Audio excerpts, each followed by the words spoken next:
श्री राम ज्योतिष India YouTube channel में सभी ज्योतिष प्रेमियों का स्वागत है।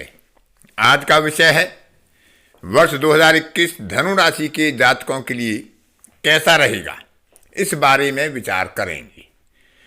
वर्ष के आरंभ में ग्रह गोचरीय स्थिति कुछ इस प्रकार रहेगी कि लग्न में, यानी जहां चंद्र राशि की लग्न बनती है, वहां पर सूर्य और बुध का योग होगा। इसके अलावा द्वितीय भाव में लग्नेश गुरु धनेश के साथ होगा और यहां पर लग्न में नवमेश और दशमेश का योग वर्ष आरंभ में एक अच्छा संकेत देता है।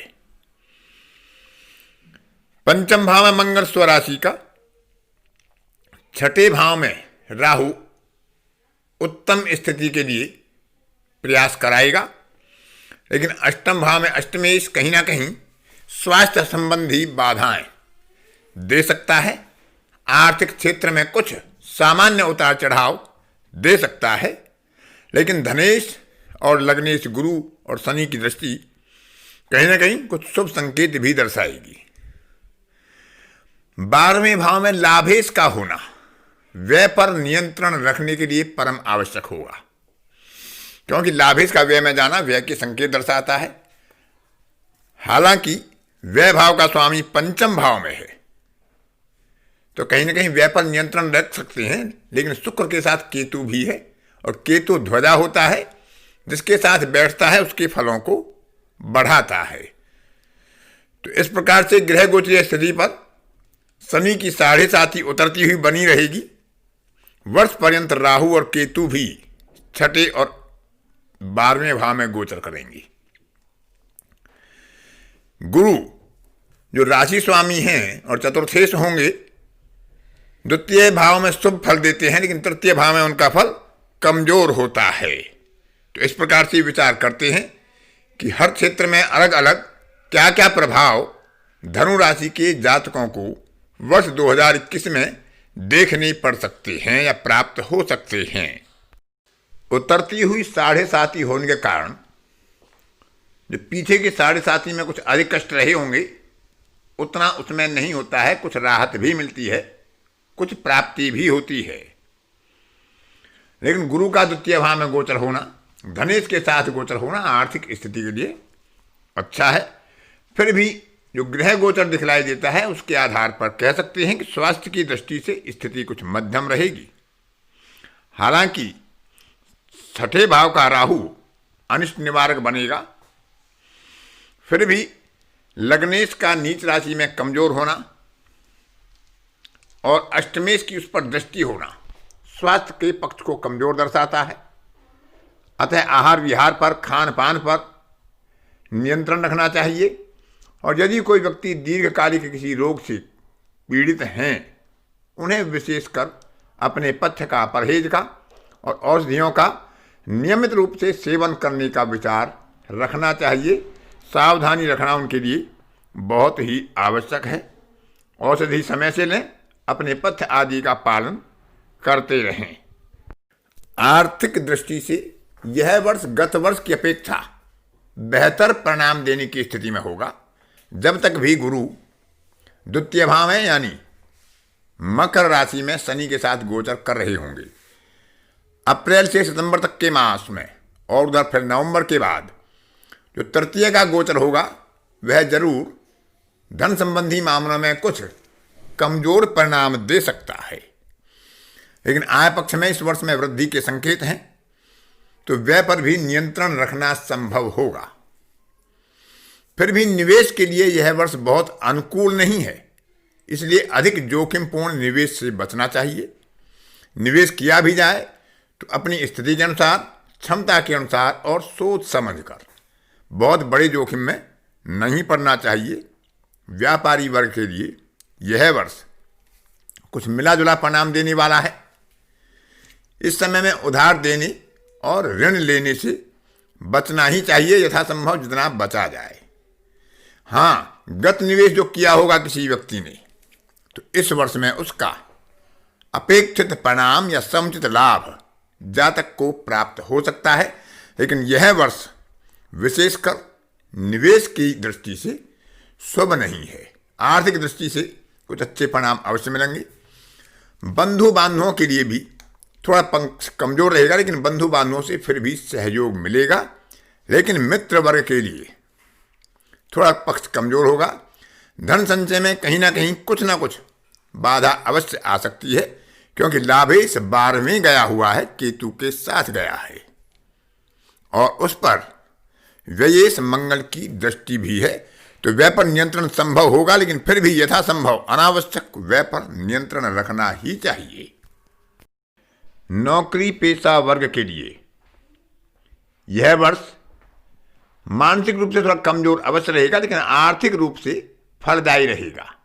प्रोन्नति के अवसर प्राप्त होंगे, आय के पक्ष में वृद्धि भी होगी, लेकिन मानसिक बेचैनी और मन में असंतोष रह सकता है। इसके लिए अपने सहकर्मियों से, अपने अधीनस्थ लोगों से और उच्चाधिकारियों से विवाद से बचना चाहिए। सामंजस्य और तालमेल, मधुर संबंधों में उसको परिवर्तित करना चाहिए। आय की वृद्धि और पदोन्नति हो सकती है यदि दशा अंतर्दशा आपके पक्ष में होंगी। पिता या किसी गुरुजन के माध्यम से, वरिष्ठजनों के माध्यम से, उच्चाधिकारियों की कृपा से अच्छे फल प्राप्त होने की संभावना है इस वर्ष में, क्योंकि नवमेश और दशमेश का योग वर्ष प्रारंभ में आपकी राशि में ही विराजमान है और पंचमेश से उसका त्रिकोण संबंध बना हुआ है। यानी नवमेश, पंचमेश और चंद्र राशि स्वामी परस्पर एक दूसरे से त्रिकोण संबंध बनाकर बैठे हुए हैं। इसके अलावा विद्यार्थी वर्ग के लिए यह समय अच्छा रहेगा। वांछित सफलता मिलेगी, परीक्षा प्रतियोगिता में भी सफलता मिलेगी और जो व्यक्ति अपनी विद्या, अपनी शिक्षा पूर्ण करने के बाद रोजगार के अभ्यर्थी होंगे, उनके लिए भी यह वर्ष एक अनुकूल वर्ष साबित हो सकता है। उन्हें रोजगार के अवसर प्राप्त हो सकते हैं। प्रेम संबंधों में यह वर्ष शुभ रहेगा, फिर भी अपने व्यवहार को संयमित रखें, संतुलित रखें और विपरीत वर्ग के ऊपर अधिक व्यय ना करके उनके प्रति अपना दृष्टिकोण समान रखें और कहीं ना कहीं किसी न किसी छल से अवश्य बचने का प्रयास करें। किसी के अनावश्यक छल से बचना ही उचित होगा। इस वर्ष में धनु राशि के जातक विरोधियों पर विजय प्राप्त कर सकते हैं। मुकदमे, विवाद आदि में भी उन्हें अच्छी सफलता के योग प्राप्त हो सकते हैं। पारिवारिक सुख सामान्य रहेगा। थोड़ा बहुत उतार चढ़ाव हो सकता है अपनी वाणी पर। अपनी वाणी के आक्रोश पर संयम रखें, क्रोध पर नियंत्रण रखें, व्यय पर नियंत्रण रखें। सामान्य रूप से समाज में मान प्रतिष्ठा के योग अच्छे बनेंगे। राज्य पक्ष से भी सुख सहयोग मिलेगा, उच्चाधिकारियों का सहयोग मिलेगा। अनावश्यक व्यय से बचना बहुत आवश्यक है, उस पर नियंत्रण रखें। यात्राएं अच्छी होंगी, सुखद होंगी और फलप्रद होंगी। जिस उद्देश्य के लिए यात्राएं की गई होंगी उनका यथोचित लाभ भी मिलेगा। बंधु बांधवों से सुख सहयोग मिलेगा, लेकिन मित्र वर्ग से व्यवहार संतुलित रखें।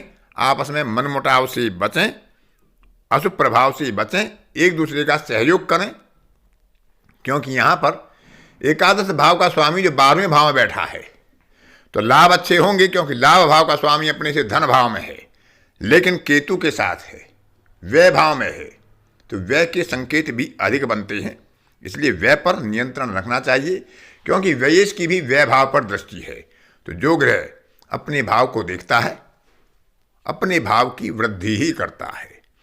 12वां भाव गुप्त शत्रुओं का बंधन का भी होता है, अस्पताल का भी होता है, और क्योंकि वहां पर केतु बैठा है तो सर्जरी आदि के संकेत या दुर्घटना आदि के संकेत भी बन सकते हैं।